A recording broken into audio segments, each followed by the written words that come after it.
Welcome to Portfolio Players, presented by E-Trade from Morgan Stanley. I'm Dan Roberts, and I've got the soccer owner and investor, Sam Porter. Sam, thanks for joining me. My pleasure. Happy to be here. Fair way to describe you, soccer owner and investor? Yes, and investor and owner in other sports as well, notably pickleball.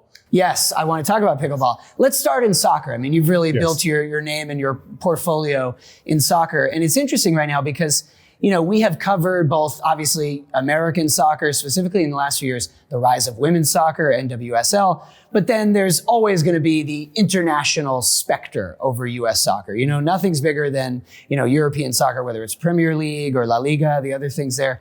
Talk to me about, you know, starting in the U.S., you are an American, but deciding to really focus your time and investments in outside the U.S. soccer. Yeah, so I spent the first part of my career in soccer, football, in MLS as the chief strategy officer at DC United. And in my job there, I got really into soccer in the US. So we started a USL team while we were there. I was involved in building out a field in Washington, DC. We brought in Wayne Rooney. It was a really exciting experience. And the great thing for me about soccer is it is truly global. So yes, there's Premier League, there's Champions League, there's La Liga, there's league in almost every country in the world. And what you see in MLS is you see players from almost every country in the world. And that experience led me to look at, okay, we have MLS going on here. At that same time, the group that I worked for also owned Swansea City in the Premier League and the Championship in England. So I got to see how those two things looked compared to each other, the similarities and differences of European football versus MLS versus everything else. And it just made me really think about how broad the world of international football is. And so that MLS has a very large Latin American audience. And that got me really thinking about investing in Latin American football. Yeah. Does that bring us to Club Necaxa, which you're an owner of? Yeah. So in 2021, myself and my partner Al Tylis and a group of other investors went in and bought 50% of Club Necaxa in Mexico. And that was one where we saw that Liga MX, the Mexican First Division League, was the most watched league of soccer in the US by a pretty wide margin, more than MLS, more than EPL. And that was really interesting to us because sports in a lot of ways is a media business. It's how many seats you can sell, how much food you can sell on a match day operation, but a lot of it is who's watching on TV. That's what's scalable, and that's where you can really make an impact as an investor. So we looked at that and said, this is a really interesting, unique opportunity. So I was able to, through relationships that I have in the football world with agents and other owners and players, start taking a real look at what the options were in Liga MX. And we thought Club Necaxa the club's now 101 years old, had a really great history, has had some ups and downs, but the foundation of the club was really impressive to us. And so we worked that deal out with the Tinajero family in Mexico. They're still operating partners with us. And for us, it's been a really, really great experience and a great investment so far.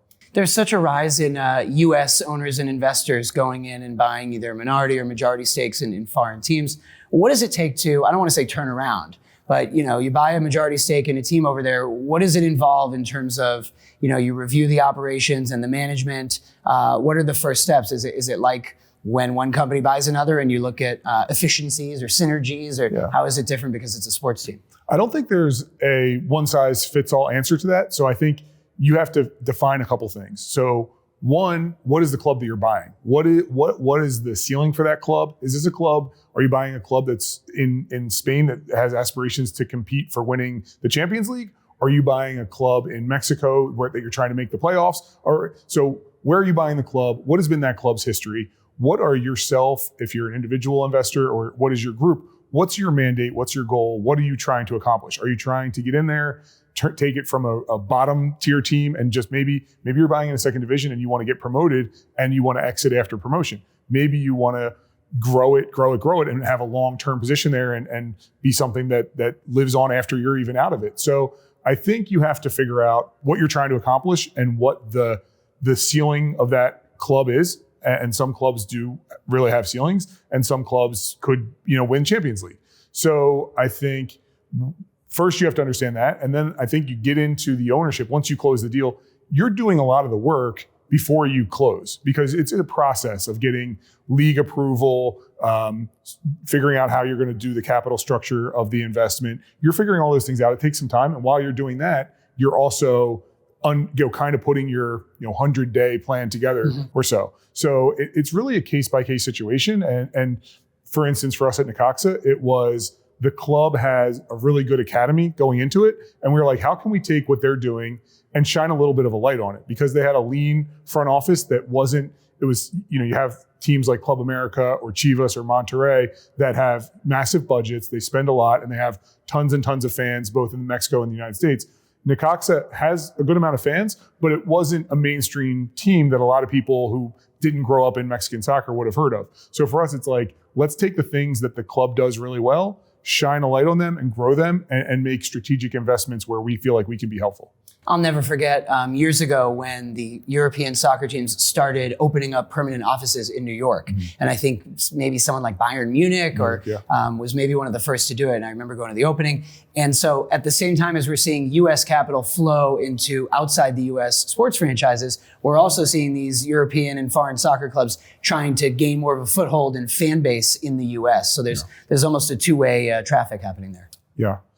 Well, I think with as I mentioned before, with football, it's such a global sport that it's going both ways. It's American fans are looking all over the world for interesting teams to root for and be connected with. And then also those teams are coming to the US and those leagues are coming to the US, whether it's La Liga or, like you mentioned, Bayern Munich. And I think at least a couple Liga MX teams have offices here. And it's knowing that the US is the biggest market for sponsorship. It's the biggest market for a lot of the financial levers that teams can pull. So if you feel like you've got a chance to have a foothold here in the US as an international club, it makes a lot of sense to do that. And you're seeing what La Liga is doing with trying to have a regular season match in the US. They've been working on that for a while. That's an interesting sort of case study on what will happen with that. If that works out, is there a world where Liverpool and Man U are playing at MetLife Stadium or something? Absolutely. Right? I mean, it seems like it, right? Yeah. These friendlies. You guys have had Ryan Reynolds and Rob McElhenney take stakes in two clubs that you own. Yes. And of course, famously, they're the guys behind Wrexham, and you guys are also in Wrexham. Yes. And it's funny, I mean, there's so much there, not just in terms of the rise of celebrity and athlete team owners, because there is that, but also the show with Wrexham. And, in a separate interview, we were just talking about F1 and how pivotal Drive to Survive was. But it seems like, the Netflix, or it can be streaming on some other platform, doesn't have to be Netflix, but the docuseries about either a league that isn't one of the big 3 or 4 in the US, or a docuseries about a specific team can now completely make or break and create a fan base around. Yeah, I think that what you see with those, whether it's Drive to Survive or Welcome to Wrexham, which is on the Disney, Hulu, FX platforms, right. They allow the team to connect, or the team or the property, in the case of F1, to connect with fans who, again, maybe didn't grow up with the access to this, maybe have just not heard of it, and it gets it in a direct, funnel to their pipeline for their eyeballs to watch it, engage with it.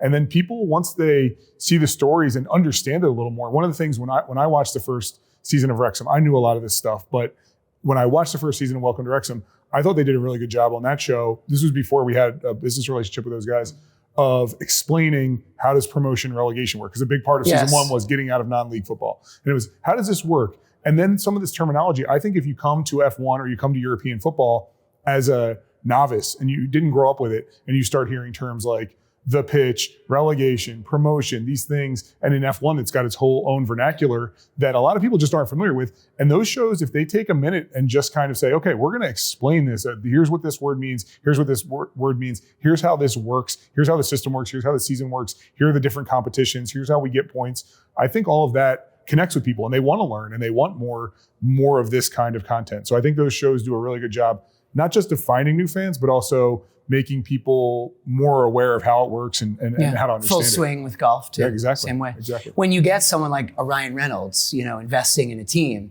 and it's not just his fame, it's specifically, the way he is, his humor, the fact people just, love this guy and Deadpool. What does that bring to the team? What does that bring to an ownership group? I mean, obviously you hope that you gain a little bit of, obviously there's media attention. Yeah. There's some spectacle there. Yeah. But you also don't know when an actor or a pro athlete who plays a different sport invests, are they really going to be involved, or is it just about kind of having the famous face? I would say with our celebrity owners, with Ryan, Rob, and notably Eva Longoria, they were already in Wrexham before they joined us. So they knew what the football investment space looked like some, and we knew how they were going to interact with it. So we are all producing a show on Necaxa right now that is the Necaxa version of Welcome to Wrexham, Bienvenido Necaxa. Eva is doing a lot of the in front of camera stuff. She's doing behind the camera stuff. She's very involved, and so are they. And so it's like my answer about how you look at investments. It's a case by case. Not all celebrity investors are going to be the same. These guys do like to get involved. Now they aren't talking to us about every player on the roster and what we're going to do in every transfer window. But Eva, for instance, we hired a new coach a few months ago. Eva interviewed some of the candidates and got into it. So for us, we want our celebrity investors to kind of do what they want to do, what they feel comfortable with. It's never hey, as part of this deal, you have to do X, Y, Z. Right. It all has to work organically, and everybody has to feel comfortable with it, because we're not looking to push anybody to do more than they want to do. We're looking for a very positive, mutually beneficial relationship that is everybody actually being into the clubs. If you're not really into it, it's not going to come through the right way. And you can't fake it. You can't fake it. I think with sports fandom and connectivity with clubs, you just can't really fake it. When we talk about athlete and celebrity investors, a big space where that is happening is the NWSL back in the US. And then you've got teams, Bob Iger and Willow Bay buy a team, and suddenly it has a $250 valuation. In some ways, I think the valuations are hard for people to wrap their minds around, especially in some cases for teams that lose money. Yeah. Right? And so we're really talking about just a number on paper. Maybe that's the number that it could sell for. But what do you make of sort of rising team valuations, especially just resulting from, well, now they've got these owners, and so, it's worth X? Yeah, I think that sports teams are inherently a scarce asset class. There's only so many of them. They can create expansion teams, but those are few and far between. So I think in a lot of ways, you can think about sports franchises as a Picasso that has an active balance sheet and and a group of employees and a lot going on. So you have the scarcity value, and then you also have the operating business value, which I think makes them really unique assets. And I think that the asset class of sports team ownership, while we have seen a lot of evolution and progress over the past decade plus of private equity and different ownership groups and the way that money is coming into the asset class, I still think there's a lot of progress to go. I think that this is early stages of how this is all going to shake out. And I think that those valuations are just a reflection of the fact that these are interesting businesses with a lot of upside that are also scarce, and you can't just invent one. You have to actually get one within the league that exists. So I think that's all goes to how the valuations are happening. You can't just invent one, and yet some of these leagues that are doing quite well already with attendance are very new, and we've been covering the rise of these upstart leagues. NWSL, PWHL, a lot of this growth is happening in women's sports. Do you see interesting investment opportunities there? Yeah, so we own two women's soccer teams. So Club Necaxa, our Mexican soccer team, has a women's club to it. And Liga MX Femenil has really strong attendance and really high viewership in Mexico that's only growing. The club that we just acquired in Colombia, Club Equidad, that has a women's team. So we are kind of very quietly putting together a portfolio of women's clubs that are side by side with our men's clubs, but we're working to kind of split them out and make it a multi-club women's team. So there's shared economies of scale, so they can both benefit from scouting and strength and conditioning and nutrition and all the different things that we want to provide there. So we're super bullish on women's sports. We've seen what's been happening in the NWSL, and we are taking the same approach that we're doing to LATAM football on the men's side and applying that to women's football. Let's circle back to your beginnings at MLS. You're with DC United. The growth of that league over 25 years has been really remarkable. Of course, many people say, obviously it's probably not a fair comp, but still not where the big three or big four US leagues are, but kind of knocking on the door. And for a long time, the knock on MLS was these expansion team fees, and they're so high, and the valuations, when most of them still don't make money. In many cases, they're selling out arenas. What do you think about where MLS is today versus back when you were working with DC United? Yeah, it's been a few years since I've been there, but we, as being an owner in League MX, we're playing the MLS every summer in Leagues Cup. So I get to see that. And I've been able to go as an owner and meet with the other owners of the teams we're playing. I spent some time in Seattle and saw the folks up there and get to talk to them about it. I think MLS has got messy. You've got the best player, I think, of all times, certainly of his generation. We'll see for how long. But he's in the league. I think he's brought a ton of attention to the league, obviously. And I think I think the level of competition in MLS goes up every single year. I think the quality of player goes up every single year. I think MLS is a great product and a great, when I was growing up, MLS didn't exist when I was very young. And then it was the early days. My son is 7 and he knows all the MLS teams. So I think when you're a league that's under 30 years old, there's still a process of it just becoming part of the overall landscape and culture of professional sports. But my son's growing up in a world where the MLS that's just like the NFL or the NHL or the NBA. He knows the teams, he's following it, he knows the players. And that to me just kind of shows you that's colloquial to me and my family, but that shows you kind of when I pick him up or drop him off at school, I see a bunch of kids wearing Red Bulls jerseys or DC United jerseys or whatever. So, I think it just shows where that's going from an MLS perspective. What do you make from the outside looking in now of the MLS Apple TV deal? We had Commissioner Don Garber in here, and I asked him about that. As the media, we all want the numbers on how much that has helped subs. It's also an extremely unique case where one star player, Messi, who you mentioned, actually gets a cut of the revenue from new subs, which is amazing. Yeah. And he said, we would share the numbers, but Apple doesn't. But, there's been some question over whether this is the best 10-year commitment for MLS. Really hard. That deal happened after I was no longer working at DC United. I don't know a lot of how all that works. I'm a subscriber. I watch it. I think it's a tremendous product. I think the production value is really high. I think it's great to be able to go between, watching my friend Ben Olsen coach the Houston Dynamo and then watch my old team DC United play and just flip between the different sort of games that are going on, and Apple TV makes that super easy. But the economics or business aspect of the deal is just really far removed from my life to be able to give a lot of analysis on it. We've been talking about soccer. Let's talk about pickleball. Yes. Talk to us about the team you own with pickleball. And there's a couple now competing pickleball leagues all of a sudden. As a tennis guy, I'm a little put off when I see tennis courts being converted to pickleball courts, which I see happening all over the country. But you can't deny the incredible explosion in popularity of this sport. So at a high level, Major League Pickleball and Professional Pickleball Association have merged within the past year. So that puts really the two main leagues together into one format, one where the players play as a team, in our case, the DC Pickleball team, and one format where they play as individual players on a tour. And what we've seen, we've been in the league now for coming up on 3 years, and what we've seen is just a lot of growth, a lot of interest being in DC where we've been, with senators and Congress people and ambassadors reaching out and going, hey, we want to talk to the pickleball people. And there's a pickleball caucus within the government of people who are really into pickleball and want to come up with funding, or not people, senators and congressmen and women who are like, I want to come up with federal dollars to build pickleball courts for my constituency. So we're just, at a high level, we're just seeing a lot of interest. Sponsors are interested, broadcasters are interested, and it's been one of these sports that's really had a organic growth, and we're at the professional point of where all that sort of comes together. Why now? Is this a COVID-driven thing?